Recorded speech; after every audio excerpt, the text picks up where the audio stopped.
Kakampi ni Mayor Vico Soto kinanta ng mag-asawang Diskaya. Iyan ang pag-uusapan natin ngayong araw po. Pero bago yan ay humihiling ako na pakisubscribe ang aking YouTube channel. Paki-like and share na din po mga kaparokya para mas dumami pa po ang makapanood ng content natin. Maraming salamat po sa inyo mga kaparokya at maraming thank you din po sa lahat ng mga masusugid nating manunood ng bawat uploaded video natin. Sa mga subscribers at sa lahat ng mga kababayan nating OFW, maraming salamat po sa inyo at sobrang na-appreciate ko po kayo mga kaparokya. So yun nga mga kaparokya, tila sinasabit ng kalaban ni Mayor Vico Soto ang kakampi nitong si Congressman Roman Romulo sa maanumalyang kinasasangkutan ng mag-asawang Diskaya. Kanina nga sa pagdinig ng Senado, partikular nga po sa Blue Ribbon Committee patungkol sa flood control controversy ay dumalo ang mag-asawa kung saan big revelation talaga ang mga binanggit nitong pangalan tulad ng mga ilang district engineers, mga kawani ng DPWH at ilang kilalang congressman tulad ni Congressman Rillo ng Quezon City, Kong Arjo Atayde ng Quezon City at marami pang iba at tila sinasangkot din po nito ang kakampi ni Mayor Vico Soto sa Kongreso na si Congressman Roman Romulo na di umano'y tumanggap daw ng 30% ayon sa asawa ni Sara Diskaya na si Curly Diskaya. So tara mga kaparokya, panoorin natin ang video na to. Sa lungsod ng Pasig naman, lumapit sa akin ang DPWH project engineer na si Angelita Garucha para kolektahin ang parte ni Kong Roman Romulo sa flood control projects noong 28. Pagdating ng 2025, si District Engineer Aristotle Ramos ang sumunod na nagpakilala na bagman ni Kong Roman Romulo kung saan 30% ang kanyang hiningi ay para kay Kong Roman Romulo. Sinabihan ko kay D.E. Ramos na masyado namang mataas, ngunit sinabi niya na walang magagawa dito dahil pondo ito galing sa program funds at insertion galing sa taas. Sa ilang pagkakataon ng mga politiko na personal na inabutan ng halaga ayon sa hinihingi nilang porsyento mula sa proyekto. Ang pagbabayad na ito ay hindi naman kagustuhan kundi isang hakbang na ginawa namin dahil sa matinding panggigipit.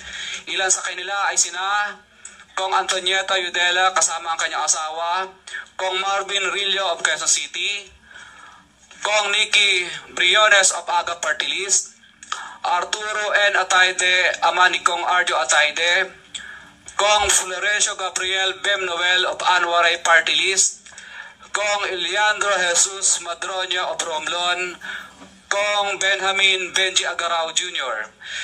Bagamat naging matinding pagsubok ang kabawasan ng pondo na nakalaan sa proyekto, pilit at matapat namin sinusunod ang bawat espesipikasyon na nakasaad sa Program of Works na nakasaad sa proyekto ng DPWH. Nakakasiguro kami na nagawa namin ng maayos at matapat ang bahagi o phase ng proyekto na na-award sa amin. Sa katunayan, hindi kami mababayaran ng DPWH kung hindi ito dumaan at pumasa sa maraming material testing na naaayon sa design ng DPWH.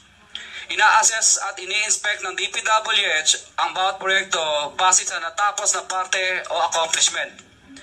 Napilitan kami na i-absorb ang kabawasan na ito na nagdudulot ng maliit na kita o pagkalugi sa ilang projects. Lumalabas na may mga impormasyon sa publiko, hindi kailanman kami gumawa ng ghost projects. At masugid kami nag-i-inspect sa lahat ng aming mga natapos na projects.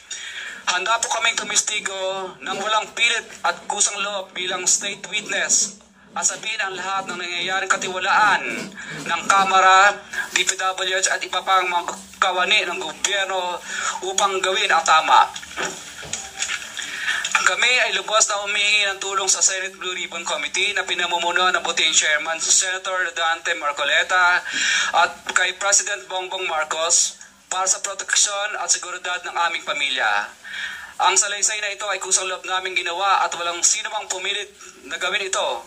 Sa katotohanan ng lahat ay nilagdaan namin ang salaysay na ito. So yun nga mga kaparokya, grabe ang agang black propaganda agad ito para sa kakampi ni Mayor Vico Sotto na si Congressman Roman Romulo. Ang tanong, alam kaya ito ni Congressman Romulo at alam din kaya ito ni Mayor Vico Sotto? Base sa observation ko, tanging Pasig City lang yung may 30% dahil 25% daw di umano ay para sa itaas kina House Speaker Martin Romualdez at Zaldico at yung 5% ay para daw kay Congressman Roman Romulo. Masyadong obvious mga kaparokya si Curly Diskaya or yung mga Diskaya. For sure mga kaparokya ay meron nasa likod nito para siraan si Congressman Roman Romulo kasi matunog ang pangalan ni Congressman Roman Romulo sa susunod na eleksyon na tatakbong mayor ng lungsod po ng Pasig. So ngayon pa lang mga kaparokya ay sinisiraan na agad